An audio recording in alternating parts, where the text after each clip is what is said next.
বিয়ের পর জীবনসঙ্গীর প্রতি আগের মতো আকর্ষণ বা ভালোবাসা অনুভব না হওয়া একটি স্বাভাবিক মানসিক পরিবর্তন, যা সঠিক পদক্ষেপের মাধ্যমে দূর করা সম্ভব। বৈবাহিক সম্পর্ককে আবার মধুর করতে এই কার্যকর পদক্ষেপগুলো অনুসরণ করতে পারে।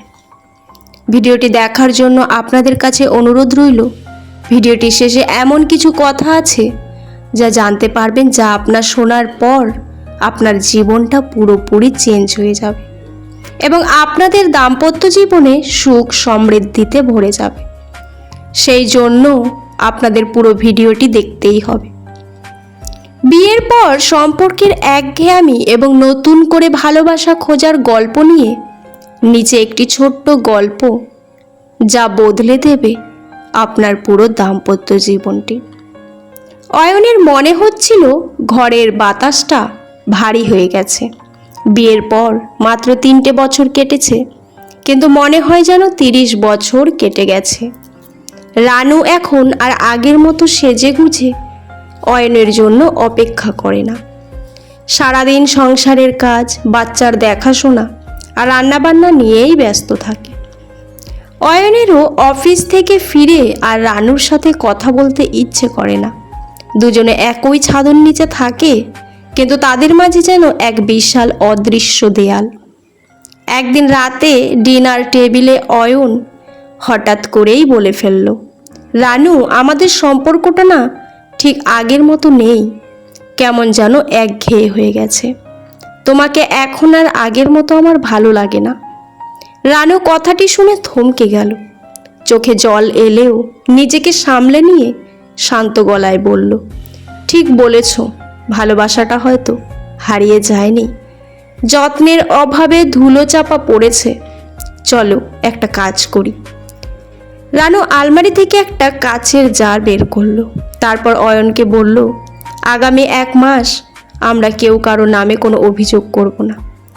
প্রতিদিন রাতে ঘুমানোর আগে আমরা একে অপরের একটা করে ভালো গুণের কথা কাগজে লিখে এই জারে রাখবো। 1 মাস পর জারটা খুলব। অয়ন রাজি হলো। প্রথম 2-3 দিন অয়নের খুব কষ্ট হচ্ছিল রানুর ভালো কিছু খুঁজে পেতে, কিন্তু আস্তে আস্তে সে খেয়াল করতে শুরু করলো। সে লিখল, আজকে অফিসে যাওয়ার সময় রানু আমার প্রিয় শার্টটা সুন্দর করে ইস্ত্রি করে রেখেছিল।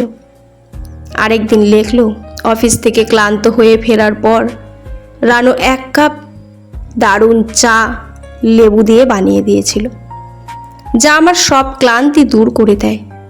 ওদিকে রানুও লিখতে শুরু করলো, আজ অয়ন অনেক রাত হওয়া সত্ত্বেও বাচ্চার কান্নার আওয়াজে উঠে তাকে ঘুম পাড়াতে সাহায্য করেছে। আজ ডিনারের পর অয়ন নিজে থেকেই টেবিলটা পরিষ্কার করে দিয়েছে। দিন কাটতে লাগলো।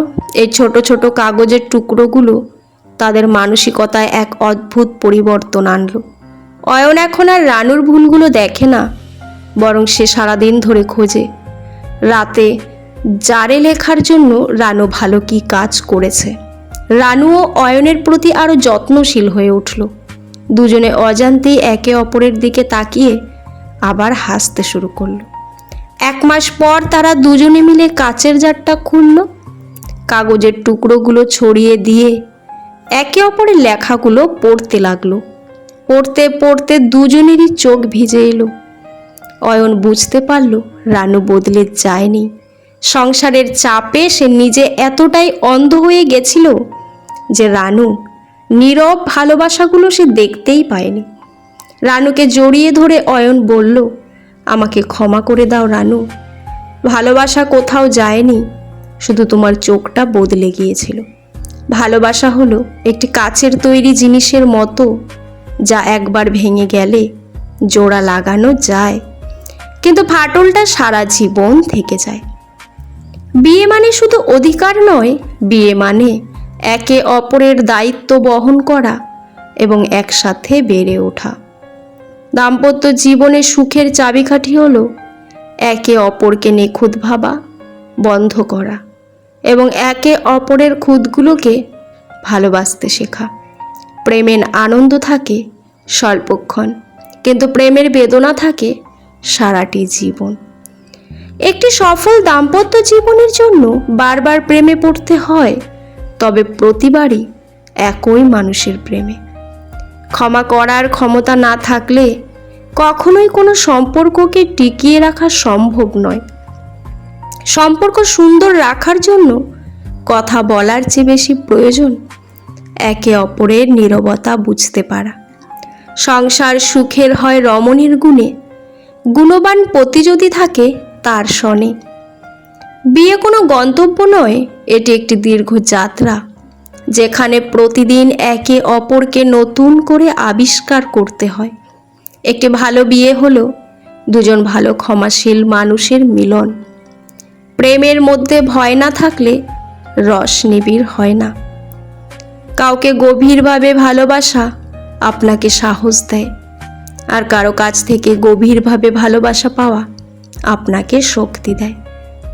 পৃথিবীতে চিরন্তন বলে কিছুই নেই, এমনকি আমাদের সমস্যাগুলোও নয়। তাই সম্পর্কের কঠিন সময়টাকেও ধৈর্যের সাথে পার করতে হয়। ভালোবাসা প্রকাশ করার একটা সীমা আছে, কিন্তু সহ্য করার কোনো সীমা নেই। মানুষের একটা বয়স আসে যখন সে চলে যাওয়াটাকেই বেশি সহজ মনে করে থেকে যাওয়ার লড়াইটার চেয়ে। সংসার করতে গেলে শুধু ভালোবাসলেই চলে না, সহ্য করতেও শিখতে হয়।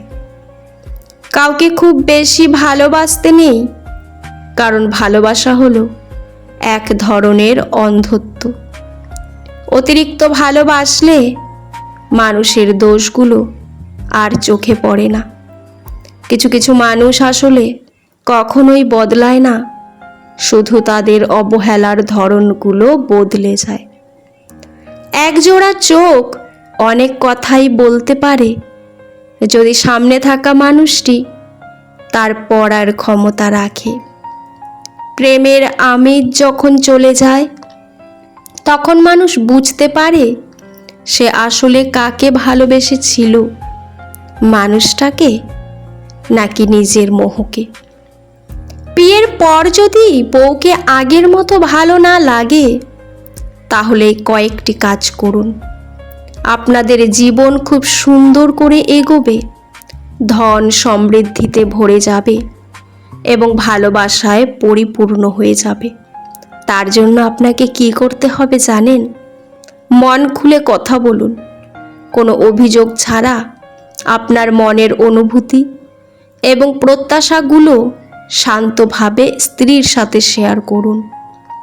মনোযোগ দিয়ে শুনুন, তার কোনো মানসিক দূরত্ব বা সমস্যা তৈরি হয়েছে কিনা তা বোঝার চেষ্টা করুন।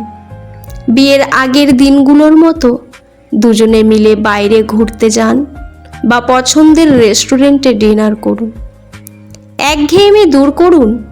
প্রতিদিনের চেনা রুটিন থেকে বিরতি নিয়ে একসঙ্গে নতুন কোনো কাজ বা শখ, যেমন রান্না করা, ট্রাভেল করা শুরু করুন।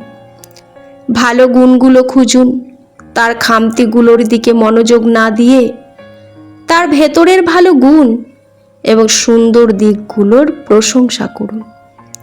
ছোট্ট উপহার দিন, বিশেষ কোনো কারণ ছাড়াই তাকে ছোটোখাটো সারপ্রাইজ বা উপহার দিয়ে খুশি রাখার চেষ্টা করুন। স্পর্শের গুরুত্ব, সাধারণ হাত ধরা, জড়িয়ে ধরা বা পাশাপাশি বসার মতো ছোট ছোট শারীরিক নৈকট্য মানসিক দূরত্ব কমাতে দারুণ সাহায্য করে। সম্মান প্রদর্শন, একে অপরের প্রতি শ্রদ্ধাবোধ বজায় রাখুন, কারণ সম্মান যেখানে থাকে ভালোবাসা সেখানে দ্রুত ফিরে আসে।